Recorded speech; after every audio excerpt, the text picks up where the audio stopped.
ونتوكل عليه ونعوذ بالله من شرور أنفسنا ومن سيئات أعمالنا من يهده الله فلا مضل له ومن يضلله فلا هادي له ونشهد أن لا إله إلا الله وحده لا شريك له ونشهد أن سيدنا ومولانا محمدا عبده ورسوله صلى الله تعالى على خير خلقه محمد وعلى آله وصحبه وبارك وسلم تسليما كثيرا أما بعد فأعوذ بالله من الشيطان الرجيم بسم الله الرحمن الرحيم إن الدين عند الله الإسلام وقال الله تبارك وتعالى ويوم يعض الظالم على يديه يقول يا ليتني اتخذت مع الرسول سبيلا يا ويلتى ليتني لم أتخذ فلانا خليلا لقد أضلني عن الذكر بعد إذ جاءني وكان الشيطان للإنسان خذولا وقال الرسول يا رب إن قوم اتخذوا هذا القرآن مهجورا وكذلك جعلنا لكل نبي عدوا من المجرمين وكفى بربك هاديا ونصيرا وقال رسول الله صلى الله عليه وسلم والله لتموتن ثم لتبعثن ثم ليدخلن محسنكم الجنة ومسيئكم النار أو كما قال صلى الله عليه وسلم صدق الله العظيم وصدق رسوله النبي الكريم ونحن على ذلك من الشاهدين والشاكرين والحمد لله رب العالمين. میرے قابل احترام بھائی اور دوستوں اور بزرگوں اور ساتھیوں، اللہ جل جلالہ والہ نے انسان کے اوپر بہت سے احسانات فرمائے ہیں. اتنی نعمتیں اللہ نے انسان کو دی ہے جن نعمتوں کو انسان شمار نہیں کر سکتا کہ اللہ نے میرے اوپر کتنے احسانات فرمائے ہیں اور کتنی نعمتوں سے اللہ جل شانہ والہ نے مجھے نوازا ہے. انسان اللہ کی دی ہوئی نعمتوں کو مد نظر نہیں رکھتا، لیکن تکلیف انسان کو بہت جلد آدمی کو یاد آتی ہے. آدمی کو اللہ نے 60 سالہ زندگی دی، اس زندگی پر یہ اللہ کا شکر ادا نہیں کرتا، لیکن جب مرنے لگتا ہے تو پھر شکایت کرتا ہے کہ موت کیوں آ رہی ہے، مر کیوں رہا ہوں. کسی کو اللہ تعالیٰ نے بیٹے دیے، 5 بیٹے دیے، 2 بیٹے دیے، جوان ہو گئے، اس پر یہ اللہ کا شکر ادا کتنی مرتبہ اس نے کیا ہے کہ اللہ تو نے مجھے یہ نعمت دی ہے. لیکن جب کوئی ایک مر جاتا ہے اور جب کوئی ایک بیمار ہو جاتا ہے تو پھر شکایتیں ہزاروں کرتا ہے. جب نعمت ملی تو اس نعمت پر شکریہ ادا نہیں کیا، اور جب کوئی نعمت کا کوئی حصہ چھن جاتا ہے تو شکایت کرتا ہے. ساری زندگی اللہ نے صحت مند رکھا اور خوب گھومتا رہا، پھرتا رہا، کھاتا رہا، سوتا رہا. اس نعمت کا کے وقت اس کو اللہ یاد نہیں آیا اور اللہ کا شکر ادا نہیں کیا. لیکن جب بخار ہو گیا، بیمار ہو گیا، کوئی تکلیف اور ضعف اور کمزوری آ گئی تو پھر اللہ کی شکایتوں کے انبار لگا دیتے ہیں. ساری زندگی اللہ نے کھلایا پلایا، کمانے کی قدرت دی، لاکھوں کمائے، کروڑوں کمائے، اور پھر اس وقت اللہ کو یاد نہیں رکھا. اور جب کبھی کاروبار میں پھنس جائے، نقصان ہو جائے، تو پھر اللہ کی شکایت کرتا ہے کہ میرا نقصان کیوں کر دیا، یہ میرا نقصان کیوں ہوا. درجنوں دعائیں اللہ قبول کرتا ہے، ان دعاؤں کی قبولیت پر اللہ کا شکریہ نہیں ادا کرتا. جب اللہ نے میری یہ دعا قبول کی تو اب میں اس کے بدلے میں اب اللہ کے ساتھ کیا کروں. لیکن جب کوئی ایک دعا رد ہو جاتی ہے، یعنی قبول ہوتے ہوئے نظر نہیں آتی، تو سب سے کہتا ہے کہ کیا فائدہ دعاؤں کے مانگنے کا، دعا مانگی ہے قبول نہیں ہو رہی. جو ہوئی ہے اس پہ شکر ادا نہیں کرتا، اور جو اس کو نظر آئے کہ قبول نہیں ہوئی اس پہ شکایت کر دیتا ہے. جو نعمت ملی ہے اس پہ نہیں جھکتا، لیکن جو اس کے اوپر کوئی تکلیف آ جائے یا نعمت چھین جائے تو اللہ سے ناراض ہو جاتا ہے، پھر اللہ سے روٹھ جاتا ہے، دروازہ اللہ کا چھوڑ دیتا ہے، شکایتیں اللہ کی کرتا ہے. اللہ نے بہت نعمتیں دی ہیں، لیکن لوگوں کے پاس بیٹھ کر یہ نہیں کہتا کہ اللہ نے مجھے زندگی دی، مجھے جوانی دی، مجھے صحت دی، مجھے اللہ تعالیٰ نے صحت مند رکھا، میرے اوپر یہ مہربانی کی، یہ میرا جائیداد ہے، یہ میری دکانیں ہیں، یہ میرے پیسے ہیں، یہ میرا باغ ہے، اب تک میں ایسے مزے کر رہا ہوں. ان چیزوں کا تذکرہ نہیں کرتا. لیکن اگر کہیں پر کاروبار میں کسی شکل میں نقصان ہو جائے، گھر میں بھی بیٹھے گا، دوستوں میں بھی بیٹھے گا، ساتھیوں میں بیٹھے گا، یار بڑا نقصان ہو گیا، بعض جگہ فلاں جگہ ایسے دھوکہ ہو گیا، فلاں جگہ جو ہے مجھے فلاں نے ایسا مجھے کاروبار کے اندر پھنسا لیا، پیسوں کا مجھے نقصان ہو گیا، اس سال مجھے بہت بھاری نقصان اٹھانا پڑا۔ آدمی اپنے باغ سے 20 سال تک فائدہ اٹھاتا رہا، تو نہیں کہا اللہ سے کہ اللہ تو نے 20 سال یہ پھل مجھے دیے، اور جب کوئی 1 سال آفت آ جاتی ہے تو پھر سب ڈھنڈورا پیٹتا ہے کہ میرے باغ میں اس سال پھل نہیں آئے اور میرا بڑا نقصان ہو گیا۔ تو میرے دوستو، انسان اتنا ناشکرہ ہے، اس لیے اللہ شکایت کرتے ہیں وَقَلِيلٌ مِّنْ عِبَادِيَ الشَّكُورُ کہ میرے بندوں میں شکر گزار بہت کم ہے۔ بہت کم بندے ہیں جو میرے شکر کرتے ہیں، گناہ نہیں کرتے۔ کبھی مصیبت آتی ہے تو سب کے سامنے پھر اس کا تذکرہ کر کے اللہ کی شکایت کرتے ہیں۔ تو یہ باپ ایک بیٹے کے اوپر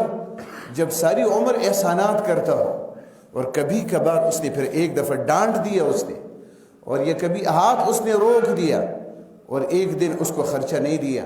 اور یہ بیٹھے جا کے دوستوں سے کہے کہ میرا باپ میرا خیال نہیں رکھتا، تو اس کے باپ کے دل کے اوپر کیا گزرے گی؟ 20 سال میں نے اس کا کتنا کی خدمت کی، اور 20 سال میں نے اس کو کھلایا، کبھی نہ نہیں کی، لیکن جب آج ایک دفعہ میں نے اس کو ڈانٹا تو سب کے سامنے مجھے رسوا کر دیا،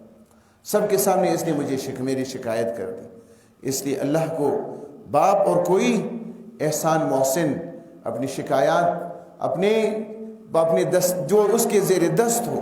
اس سے نہیں سننا پسند کرتا، اللہ بھی شکایت پسند نہیں کرتا۔ اور پھر جو مصیبت آدمی کے اوپر آتی ہے اس کا بدلہ تو اللہ نے مصیبت کی شکل میں نعمت سے زیادہ رکھا ہے۔ نعمت میں آدمی اللہ کا شکر ادا کرے، اور ایک مصیبت آئے اس پر صبر کرے، اس مصیبت پر صبر سے آدمی کو اتنی ترقی ملتی ہے کہ برسوں کی محنت سے آدمی اتنی ترقی نہیں کر سکتا۔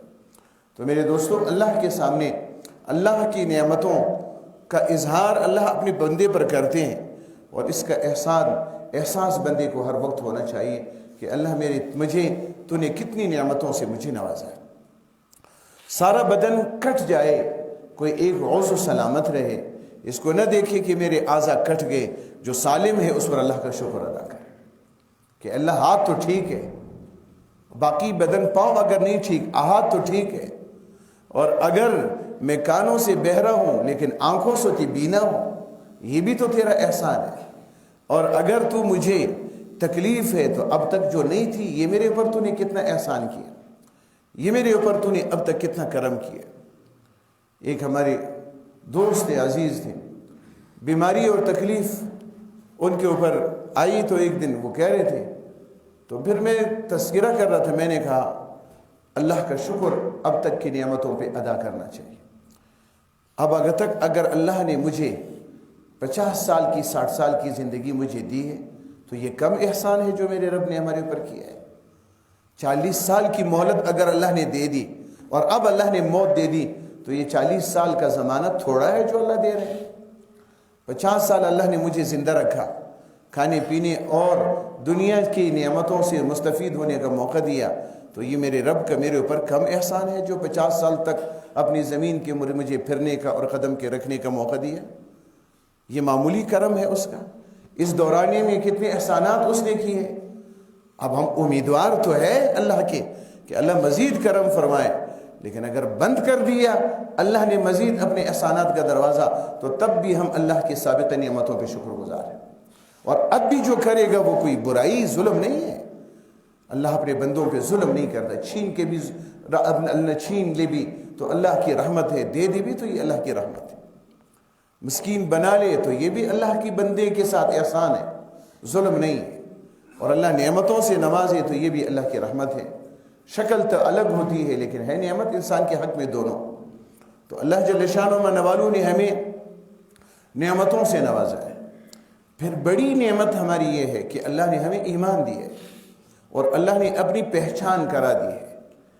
یہ اپنے والدین، اپنے بڑوں، اپنے اساتذہ، محنت کرنے والوں کی محنت کی برکت ہوئی۔ انہوں نے محنت کی، رسول اللہ کا یہ پیغام پہنچایا، اللہ کی ان تعلیمات سے روشناس کیا،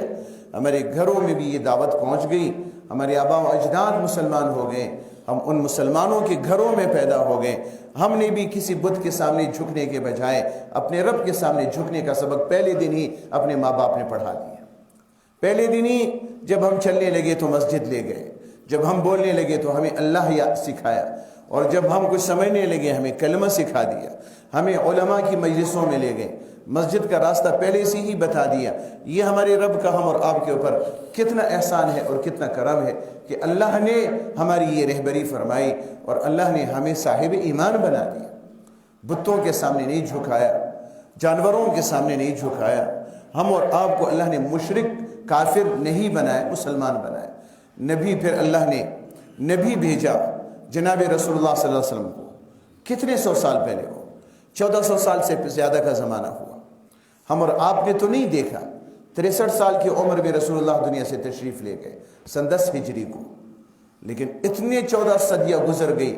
اور ہمیں یہ دعوت پہنچی، اور انا سمعنا منادیا ینادی للایمان ان آمنوا فآمنا،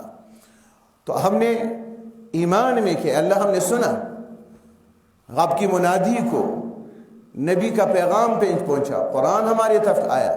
نبی کے پیغام پہنچانے والے نے ہمارے گھر میں پیغام پہنچا دیا اور اس نے ہمیں دعوت دی، آمنوا بربکم، اپنے رب پر ایمان لاؤ۔ تو اے اللہ ہم بغیر دیکھے تجھ پر ایمان لے آ چکے، دیکھا نہیں ہے اللہ کو لیکن ہم نے مان لیا ہے کہ اللہ ہمارے رب ہے۔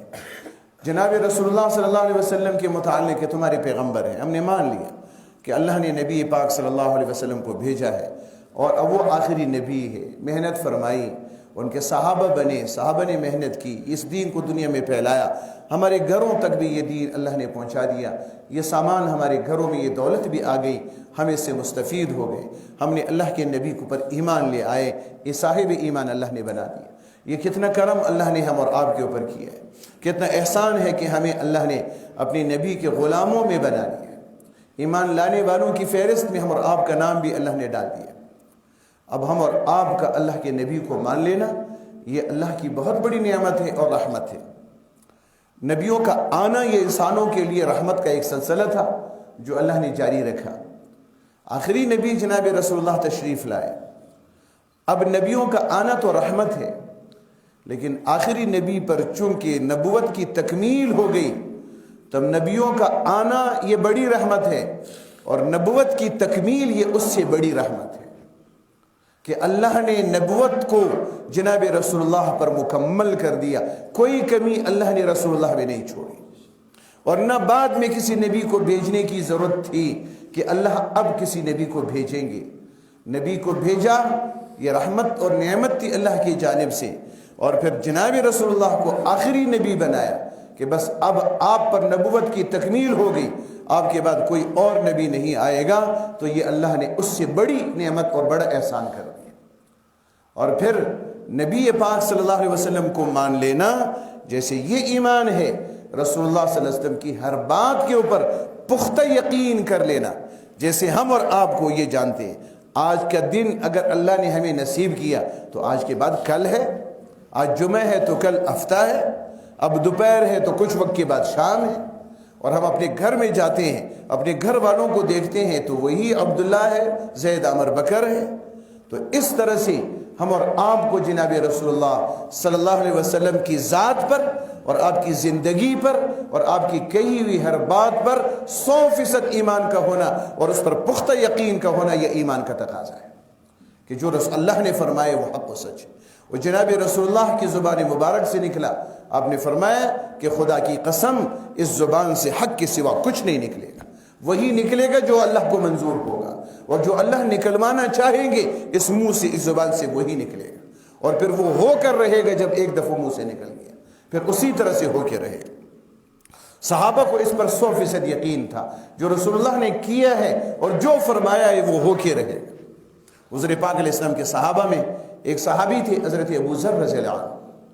سب جانتے ہیں مکے کے مضافات میں رہتے تھے، رسول اللہ صلی اللہ علیہ وسلم کی معلومات کی، اور پھر وہ مکہ مکرمے میں آئے، مسجد حرام میں بیٹھے ہوئے تھے، رسول اللہ کے بارے میں کچھ تحقیق کرنا چاہتے تھے، مسجد میں بیٹھے ہوئے تھے، رات کا وقت ہوا، حضرت علی رضی اللہ عنہ نے ان کو اجنبی مہمان سمجھا، لے گئے اپنے ساتھ گھر میں، مہمان بنایا، رات گزاری، اگلے دن پھر نکلے، پھر رات کے وقت حضرت علی نے دیکھا وہ مہمان پھر بیٹھا ہوا ہے، اجنبی آدمی ہے، پھر اس کو لے گئے اپنے گھر کا مہمان بنایا۔ یہ صحابہ کا رواج جو ماحول تھا، اس وقت ہوٹلیں نہیں تھی، اس کے ہوٹلوں کے اندر لوگ ہوٹلوں میں رہتے تھے، اس وقت صحابہ کا مزاج یہ سخاوت کا تھا کہ مہمان کو تلاش کرتے تھے اور اپنے گھروں میں لے جاتے تھے. تو صحابہ اپنے گھر میں لے گئے, تیسرے دن بھی اپنے گھر میں لے گئے. 3 دن تک ان کا ماحول تھا کہ پوچھتے ہی نہیں تھے کہ آپ کا مقصد کیا ہے. تیسرے دن کے بعد حضرت علی رضی اللہ عنہ نے پوچھا کہ آپ آئے ہیں, خیر تو ہے, کوئی مقصد ہو, کوئی کام ہو, میں مدد کر لوں. تو انہوں نے حضرت ابو ذر رضی اللہ عنہ نے حضور پاک علیہ السلام کے بارے میں سوالات کیے کہ آپ ان کو جانتے ہیں؟ ایک شخص نام محمد ہے اور وہ کہتے ہیں میں نبی ہوں, اور یہ ان چیزوں کی وہ دعوت دیتے ہیں, آپ کو کوئی تعارف ہے؟ تو حضرت علی رضی اللہ عنہ نے فوراً سمجھ گئے کہ حضور پاک علیہ السلام کے بارے میں پوچھنا چاہتے ہیں. تو حضرت علی رضی اللہ عنہ نے اللہ کے رسول کا تعارف کرایا. حضرت ابو ذر رضی اللہ عنہ نے کہا کہ میں ان سے ملنا چاہتا ہوں. حضرت علی نے کہا کہ صبح ہو جائے تو میں آپ کو لے چلوں گا, لیکن چونکہ حضور کے دشمن بہت زیادہ ہے, اللہ کے رسول صلی اللہ علیہ وسلم کے جانی دشمن, مالی دشمن, عزت و آبرو کے دشمن بہت زیادہ ہے, طرف جا رہے ہیں تو آپ کو بھی پھر وہ اذیت پہنچائیں گے, اس لیے آپ میرے ساتھ چلو, جہاں میں محسوس کر لوں گا کہ کوئی آدمی آ رہا ہے آپ کو وہ تکلیف پہنچا سکتا ہے تو میں قضاء حاجت کے بہانے بیٹھ جاؤں گا یا جوتی ٹھیک کرنے کے لیے بیٹھ جاؤں گا, تم چلتے رہو تاکہ وہ یہ نہ سمجھے کہ علی کے ساتھ جا رہا ہے. اور یہاں تک اس طرح سے وہ لے کر چلے, اللہ کے رسول صلی اللہ علیہ وسلم کی خدمت میں پہنچے. حضور پاک علیہ السلام نے ان کے سامنے قرآن کی تلاوت کی, اب دعوت کو ان کے اوپر پیش کیا. حضرت ابو ذر رضی اللہ عنہ مسلمان ہو گئے, اللہ نے ان کو ایمان کی دولت سے سرفراز فرمایا, اور پھر ایسے صحابی بنے جو بہت قربانی دینے والے صحابی بنے, اور دنیا سے بہت دور اور بہت بیزار, دنیا کو پسند نہیں کرتے تھے, دنیا کی دولت کو پسند نہیں کرتے تھے. جن کے پاس دیکھتے تھے کہ یہ دنیا ان کے پاس آ رہی ہے تو ان پہ ناراضگی کا اظہار کر دیتے تھے, تنبیہ کرتے تھے, اور بس تھوڑا ایک لوٹا ایک لاٹھی ان کی کل کائنات تھی ان کے پاس. حضرت عثمان رضی اللہ عنہ کے زمانے میں شام میں تھے, حضرت امیر معاویہ رضی اللہ عنہ کے ساتھ انہی باتوں کے اوپر, ان کے دینی مسائل پر اختلافات ہوئے, کچھ جھگڑے ان کے ساتھ اس بنیاد پہ ہوئے کہ حضرت امیر معاویہ رضی اللہ عنہ فرماتے تھے اگر اللہ کسی کو دولت اور نعمت دے دیتے ہیں اور وہ اس کی زکوٰۃ ادا کرتا ہے اور اس میں سے غریبوں اور مسکینوں کا خیال اپنے مال میں رکھتا ہے تو یہ مال پھر اس کے لیے نقصان دہ نہیں ہے. لیکن ابو ذر رضی اللہ عنہ کہتے تھے کہ نہیں, جو مال جمع کرے گا اگرچہ اس میں سے زکوٰۃ بھی دے, صدقات دے, پھر بھی یہ مال اس کے لیے وبال ہو. تو ان چیزوں پر ان کے بحث مباحثے رہتے تھے. حضرت عثمان نے رضی اللہ عنہ نے ان کو مدینہ منورہ بلا لیا, پھر مدینہ منورہ میں بھی ان کی کیفیت ہو گئی, اور پھر انہوں نے ربضہ چلے گئے, مدینہ سے تھوڑا سا دور ایک علاقہ تھا جہاں آبادی زیادہ نہیں تھی, وہاں پر پھر ربضہ میں رہے. اب ربضہ میں جب رہے تو ربضہ میں وہاں پر زندگی وہیں پہ گزار رہے تھے, یہاں تک کہ ایک دن رسول اللہ صلی اللہ علیہ وسلم بیٹھے ہوئے تھے, حضرت جبرائیل امین تشریف لائے, اللہ کے رسول کے ساتھ صلی اللہ علیہ وسلم کے ساتھ وہ گفتگو کر رہے تھے. ابو ذر رضی اللہ عنہ بہت غریب صحابی تھے, دور سے آ رہے تھے. جبرائیل امین نے دیکھتے ہی کہا یا رسول اللہ ابو ذر آ رہے ہیں. حضور پاک علیہ السلام نے کہا اے جبرائیل تم ابو ذر کو جانتے ہو کہ یہ کون ہے؟ مثلا اب یہاں پر کوئی بڑا آدمی آ جائے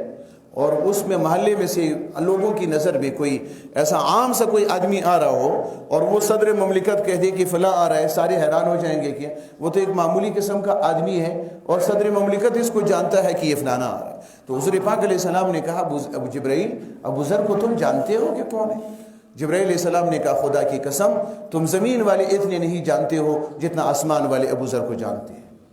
اور آسمان کے تمام فرشتے ابو ذر سے محبت کرتے ہیں. تو حضرت ابو ذر رضی اللہ عنہ بیمار ہو گئے, اور وہاں پر وہ اکیلے تھے, بیوی ان کے ساتھ تھی, بیمار ہو گئے, اور بیماری بھی جو تھی وہ مرض الموت, موت کی بیماری تھی. تو اب ایسا لگ رہا تھا کہ ان کا انتقال ہو جائے. تو بیوی پریشان تھی. بیوی نے کہا کہ آپ کا اگر انتقال ہو گیا, یہاں پر میں اکیلی ہوں, آس پاس میں کوئی لوگ نہیں ہے, تو آپ کے کفن دفن کو, بیوی کو پریشان دیکھا. اس پریشانی میں انہوں نے پوچھا کہ تم کیوں پریشان؟ تو بیوی نے کہا کہ آپ کا اگر انتقال ہو گیا, میں عورت ہوں, تو آپ کی تجہیز و تکفین اور یہ سارے کام اکیلے میں کیسے کر سکوں؟ حضرت ابو ذر رضی اللہ عنہ نے کہا کہ پریشان مت ہونا, اگر میرا انتقال ہو جائے تو جہاں سے راستے سے قافلے گزرتے ہیں لوگ, وہاں پہ کھڑی ہو جانا, میرے اوپر ایک چادر ڈال دو, اور پھر تم چلی جاؤ اور راستے پہ کھڑی ہو جانا. وہاں سے صحابہ کا ایک قافلہ آئے گا, جماعت آئے گی, اور تم ان کو میری موت کی خبر دے دینا, اور آ کر وہ میری تجہیز و تکفین کا سارا کام کر دیں گے, تمہیں کسی پریشانی کی ضرورت نہیں ہو. بیوی نے پوچھا کہ آپ کو کیسے پتا کہ آپ کا انتقال ہوگا تو قافلہ آ جائے گا, میں راستے پہ کھڑی ہو جاؤں گی؟ قافلہ آئے گا اور وہ قافلہ صحابہ کا ہوگا، میرے تجہیز اور آپ کی تجہیز و تکفین کریں گے، تو یہ آپ کو کیسے پتہ چلا؟ اب یہ رسول اللہ کی باتوں پہ یقین دیکھیں۔ حضرت ابو ذر نے کہا رضی اللہ عنہ نے کہ ایک دن میں رسول اللہ صلی اللہ علیہ وسلم کی خدمت میں اور کچھ صحابہ بیٹھے ہوئے تھے۔ حضور پاک علیہ السلام نے نام لیے بغیر فرمایا کہ تم میں سے کوئی ایک مدینے سے کچھ دور قافلے میں کسی صحرا اور بیابان میں ان کا انتقال ہو جائے گا، ان کے کفنانے اور دفنانے کے لیے میرے صحابہ کا ایک قافلہ وہاں سے گزرے گا، ان کو خبر مل جائے گی اور پھر وہ میرے صحابہ اور وہ قافلے کے لوگ اس کے تجہیز و تکفین کا انتظام کریں گے۔ اور کہا کہ اس مجلس میں جتنے لوگ تھے ان میں اس وقت وہ دنیا سے چلے گئے سوائے میرے، میں اکیلا رہ گیا ہوں اور کسی کی موت اس طرح نہیں ہوئی ہے، تو مجھے یقین ہے کہ حضور نے جو فرمایا ہے وہ قافلہ میری موت پہ آئے گا۔ اتنا پختہ یقین تھا۔ اور پھر ان کا انتقال ہو گیا، بیوی نے ان کے اوپر چادر ڈالی، راستے کی طرف چلی گئی تو دیکھا صحابہ کا قافلہ آ رہا ہے۔ اور صحابہ کرام کو حضرت ابو ذر کی موت کی شاد خبر دی کہ ان کا انتقال ہوا، تو وہ قافلے کے لوگ آئے، حضرت ابو ذر رضی اللہ عنہ کو غسل دیا، کفن پہنایا، ان کی تکفین کی، تدفین کی اور پورا انتظام کر کے چلے گئے۔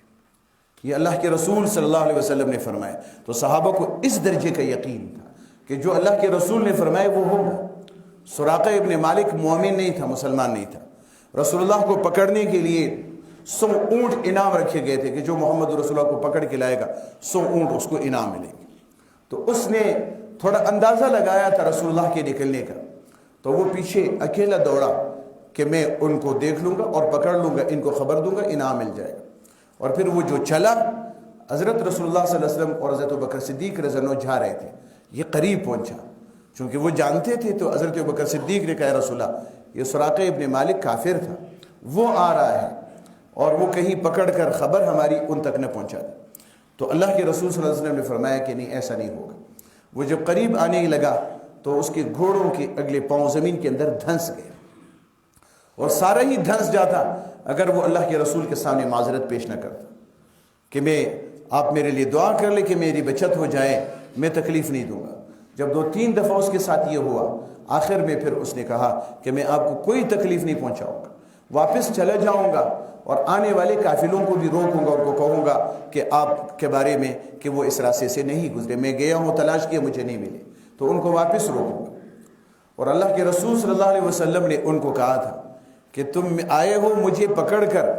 دشمن کے حوالے کرنے کے لیے، میں وہ وقت بھی دیکھ رہا ہوں کہ جب اللہ تجھے ایمان کی نعمت سے سرفراز کرے گا اور میں دنیا سے جا چکا ہوں گا، حضرت عمر کا دور ہوگا، فارس فتح ہوگا، اور اس وقت فارس کے خزانے جمع ہوں گے، اس میں کسرا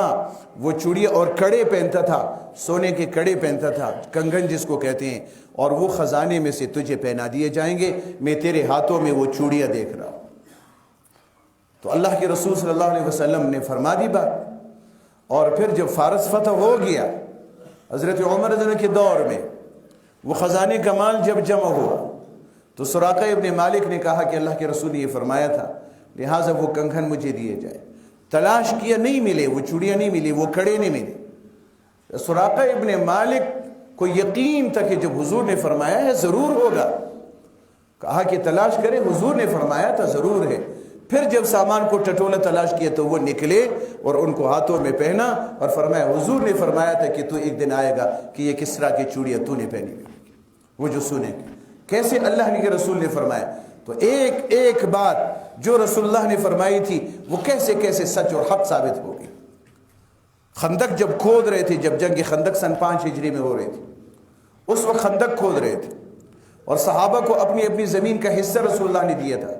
اور خندق کھودنے کا مطلب ہے چوڑائی، لمبائی، گہرائی، کہ کوئی آدمی اس کو پھلانگ نہ سکے اور گھوڑے کے ساتھ چھلانگ لگائے تو نہ لگا سکے، اور اگر کوئی لگا بھی دے گا تو ایک آدمی اس کے اوپر لگا سکے گا، ایک دم سے سارا لشکر دشمنوں کا مدینے میں داخل نہیں ہو سکتا، ہوں گے بھی تو تھوڑے تھوڑے کر کے آئیں گے، تو ان تھوڑے تھوڑے لوگوں سے ہم نمٹ لیں گے۔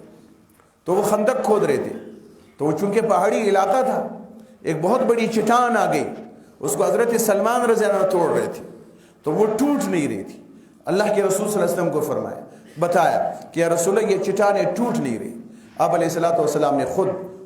کلنگ کدال کو لیا اور ایک دفعہ اس کو زور سے جو مارا، اس سے ایسی چنگاریاں اٹھی اور ٹکڑے ہوئے اس کے، حضور پاک علیہ السلام نے اس روشنی میں فرمایا، صحابہ کو فرما رہے ہیں کہ مجھے رومن ایمپائر جس کو کہتے ہیں، روم کا علاقہ مجھے دکھایا گیا، میرے صحابہ روم کو فتح کریں گے، اس زمین کے مالک بنیں گے۔ پھر دوبارہ کدال کو مارا، روشنی اٹھی، اور آپ نے مجھے فرمایا کہ مجھے فارس کا علاقہ دکھایا گیا، میری امت اور میرے صحابہ فارس کو بھی فتح کریں گے، اس کے مالک بن جائیں گے۔ اور پھر تیسری دفعہ جب مارا، روشنی اٹھی اور فرمایا مجھے مدینے کے ارد گرد کے علاقے دکھائے گئے کہ میرے صحابہ ان علاقوں کو فتح کریں گے۔ اب صحابہ کرام کو یقین تھا، لیکن ایک حیرت کی بات تو تھی، اور دشمنوں کو بھی یہ خبر جب پہنچی مذاق اڑایا کہ ادھر بھوک کی وجہ سے پیٹ پہ پتھر بندھے ہوئے اور دشمن سے جان بچانے کے لیے خندق کھود رہے ہیں، دشمن سے جان بچانے کا انتظام ان کے پاس نہیں ہے، اسباب ان کے پاس نہیں ہے، خندق کھود کر جان بچا رہے ہیں، اور روم اور فارس کے خواب دیکھ رہے ہیں۔ اور یہ اللہ کے رسول صلی اللہ علیہ وسلم نے فرمایا، اور صحابہ کو بھی فرمایا تھا کہ تمہاری زندگی بعض کو، کہ اگر تمہاری زندگی اللہ نے لمبی کر دی تو تم پھر ان علاقوں کو فتح ہوتے ہوئے اپنی آنکھوں سے دیکھ لو۔ تو ان صحابہ نے ان چیزوں کو دیکھا، روم بھی فتح ہوا، فارس بھی فتح ہوا، اور پھر مدینے کے آس پاس کے مضافات اور حجاز اسلام کے اندر داخل ہوا۔ رسول اللہ نے فرمایا تھا ویسے ہی اللہ نے کر کے دکھا دیا کہ یہ حضور پاک علیہ السلام کی زبان، ایسے پیغمبر تو اللہ نے ہمیں نہیں دیے، اور اس پیغمبر نے قیامت تک کے لیے بتایا ہے کہ میری امت کے اوپر کیا کیا حالات آئیں گے، میرے ماننے والوں پر کیا کیا دور آئیں گے۔ اور اب اللہ کے رسول نے ایک دفعہ صحابہ کو فرمایا، تدا علیکم الامم، ایک وقت آئے گا دنیا کی تمام قومیں آپس میں متحد ہو کر تم کو صفحہ ہستی سے مٹانے کے لیے وہ ایک ہو جائیں گے، سارے اکٹھے ہو جائیں گے، متحد ہو جائیں گے، اگرچہ وہ اندر سے الگ ہے لیکن تمہارے خلاف وہ سب متحد ہو جائیں۔ تحسبهم جميعا وقلوبهم شتى، دیکھو گے کہ ان کا آپس میں ایک اتحاد ہے اور یہ سب ایک ہو گئے، لیکن یہ کافر سب کے سب یہ آپ کی دشمنی پر ایک ہے، اور وہ سب آپ کی دشمنی پہ ایک ہے، اندر بھی یہ ایک نہیں ہوں گے وہ سب، اور پھر آپ کے لیے بلائیں گے، ایک دوسرے کو دعوت دیں گے۔ یہود نصارہ مشرکین کا یہ دنیا کے عالم کفر، یہ مسلمانوں کو ختم کرنے کے لیے سب ٹوٹ پڑیں گے مسلمانوں کو، اور فرمایا تمہیں ختم کرنے کے لیے تدا علیکم الامم، جیسے آدمیوں کو دسترخوان پہ مجمع کو بلایا جاتا ہے کہ دسترخوان لگ گئی ہے آؤ کھانے کے لیے، تو جیسے وہ کھانے والے دسترخوان پہ آ کے ٹوٹتے ہیں اور اس میں سے اپنا اپنا حصہ لیتے ہیں، پوری دنیا ٹوٹ پڑے گی تمہیں ختم کرنے کے لیے۔ یہ اللہ کے رسول صلی اللہ علیہ وسلم نے فرمایا، اور جب مدینے کی گھر کی چھت پہ چڑھ کر فرمایا کہ میں وہ فتنے دیکھ رہا ہوں کہ وہ بارش کو قطروں کی طرح تمہارے گھروں کے اندر داخل ہو رہے۔ اب اللہ کے رسول صلی اللہ علیہ وسلم یہ خبریں دی اور یہ سب کچھ بتایا، اور اب یہ امت کے اندر یہ چیزیں ہوگی، لیکن ساتھ میں یہ بتایا، انجام اور نتیجہ بھی بتا دیا ہے اللہ کے رسول صلی اللہ علیہ وسلم نے کہ یہ حالات میری امت کے اوپر آئیں گے۔ اور جیسے پچھلی جمعے میں نے قرآن پاک سے آیتیں تلاوت کر دی تھی، اور وہ تلاوتیں میں نے قرآن پاک کی حوالے سے عرض کر دی تھی جو اللہ کا کلام ہے، اور اللہ نے فرمایا ہے وَقَالَ الَّذِينَ كَفَرُوا لِرُسُلِهِمْ لَنُخْرِجَنَّكُمْ مِنْ أَرْضِنَا أَوْ لَتَعُودُنَّ فِي مِلَّتِنَا، کہ نبیوں کو قوم کے لوگ کہتے تھے، ایسے حالات آتے تھے کہ یا تو ہمارے مذہب میں آؤ یا ہم تم کو اپنے وطن سے نکال دیں گے، اور ہمیں تمہاری باتیں سمجھ میں نہیں آتی جو تم کہتے ہو، منہ پہ ہاتھ رکھ دیتے تھے کہ مزید ہمارے ساتھ باتیں مت کیا کرو، اور یہ قصے کہانیاں اساطیر الاولین، یہ کہانیاں مت سنایا کرو، یہ داستانیں ہمیں مت سنایا کرو، ہم تمہارے قصوں کو تمہیں بہت پرانی خبریں سمجھتے ہیں جو تمہیں سناتے ہو۔ جدید دنیا سے اس وقت بھی کے لوگ جو کہتے تھے کہ تمہیں پرانی خبریں، یعنی اس وقت کے لوگ قرآن جیسے آج کے جدید دور کے اندر کہتے ہیں جدید دور ہے، اور قرآن کو نعوذ باللہ اور مدرسے کی تعلیمات کو کہتے ہیں کہ یہ قدامت پسند ہے، بنیاد پرست ہے، اور یہ دقیانوس ہے، اور یہ پتھروں کے زمانے کے لوگ ہیں۔ اور یہ رسول اللہ کے زمانے میں بھی مشرکین صحابہ کو پتھروں کے زمانے کے لوگ کہتے تھے کہ یہ بہت پہلے پرانے زمانے کی قصے سناتے ہیں، اساطیر الاولین ہے، داستانیں سناتے ہیں، اس لیے ہمیں ان داستانوں اور ان قصوں کو سننے کی کوئی ضرورت نہیں۔ لیکن رسول اللہ صلی اللہ علیہ وسلم نے فرمایا، اللہ نے فرمایا گھبراؤ نہیں، حالات تو ضرور آئیں گے، پریشانیاں ضرور آئیں گی، رسول اللہ صلی اللہ علیہ وسلم نے فرمایا نحن معاشر الانبیاء اشد بلاء ثم الامثل فالامثل، ہم نبیوں پر دنیا میں سب سے زیادہ آزمائش آتی ہے، پھر ہمارا قریب جو جتنا ہوگا اس کے اوپر آزمائش اتنی ہی زیادہ آئے گی۔ اور قریب ہونے کا مطلب یہ ہے جو نبی کے راستے پہ چلے گا، جو نبی کے دین کو اپنائے گا، جو رسول اللہ کو مانے گا، رسول اللہ کی شریعت کو پھیلائے گا، حضور کی تہذیب کو دنیا میں عام کرنے کے لیے کوئی قدم اٹھائے گا، تو پھر دنیا کا باطل اور شیطانی قوتیں پھر اس آدمی کو اور اس جماعت کو اور ان لوگوں کو پھر وہ معاف کریں گے کہ تم ہماری محنت پر پانی پھیر رہے ہو۔ 400 سال سے جو ہم محنت کر رہے ہیں، جس تہذیب کے لیے دنیا میں ہم نے آج تک اتنا پیسہ خرچ کیا، اتنی محنت کی ہے، تو اتنی آسانی سے اب ہماری تہذیب کو مٹانا چاہتے ہو؟ ہم نے انہی نوجوانوں کو گمراہ کرنے کی کتنے منصوبے بنائے، اس پر کتنی دولت ہماری خرچ ہو گئی، اس پر ہمارا کتنا زمانہ صدیاں گزر گئی محنت کرتے کرتے عورتوں کو بے حیا بنانے کے لیے۔ اب تم ان عورتوں کو پردہ پہنانا چاہتے ہو، ان عورتوں کو ایک باپردہ مسلمان خاتون بنانا چاہتے ہو، ہماری کی ہوئی محنتوں پر پانی پھیرنا چاہتے ہو۔ ہم نے ان جوانوں کو بے حیا اور بے راہ بنانے کی کتنی محنت کی، کیا ماحول بنایا، کیا فضا بنائی، کتنے پروپیگنڈے کیے اور کتنی اس کی دعوت چلائی اور کتنی دن رات ہم نے کتنی ذہن سازی کی، تب ہم نے ان جوانوں سے یہ بے حیائی کرائی ہے۔ ان کو بے حیا بنا دیا، ان کو بے تقوی بنا دیا، ان کو بے پردہ بنا دیا، ان کو خدا اور رسول سے ناآشنا بنانے کی کوشش کی۔ ان کے ذہنوں میں بٹھایا مسجد میں مت جاؤ، ان کے ذہنوں میں بٹھایا مدرسوں میں مت جاؤ، ان کے ذہنوں میں بٹھایا مولویوں کے ساتھ مت بیٹھو، ان کے ذہنوں میں بٹھایا کہ دیکھو کسی دین کی محنت کرنے والوں کے قریب مت جانا۔ میں ایک عزیز و قریب بیٹھے ہوئے تھے، تو ایک مجلس میں نے کہا اپنے بچوں کو تبلیغ میں آپ لوگ نہیں بیچتے ہو، مدرسوں میں آپ پڑھانے کے لیے ان کو نہیں بیچتے ہو کہ مولویوں کے پاس مت جاؤ، زیادہ مسلمانی دکھائی تو ٹیوشن کے لیے مولوی کو گھر بلا لو۔ اہل اللہ کی صحبت میں بیٹھنے کے لیے آپ اپنے بچوں کو کبھی نہیں بھیجا کہ بزرگوں کی صحبت میں بیٹھ کے اللہ کوئی ایمان سیکھو، تقوی سیکھو، حیا سیکھو۔ اور تم نے جان کے قربانی کے لیے بیچنا تو دور کی بات ہے، محبت کرنے کے تذکرے تم نے نہیں بتائے کہ اسلام صحابہ نے، بڑوں نے، اس زمانے میں دین کے لیے لوگ کتنی جان کی قربانیاں دے رہے ہیں، یہ آپ نے نہیں کیا بلکہ نفرت دلائی۔ تو اب آپ دین کی خدمت میں، میدان سیاست میں دین کی محنت کے لیے، دین کے دفاع کے لیے، فتنوں کے روک تھام کے لیے جو لوگ میدان عمل کے اندر ہے، ان کی بھی نفرت آپ نے ہر وقت، آپ کے گھر میں یہ تذکرے بھی ہوئے تو ان سے نفرت کے تذکرے ہوئے، تو آپ بتائیں کہ آپ کے بچے دین سیکھیں گے کن لوگوں سے، تقوی سیکھیں گے کن لوگوں سے؟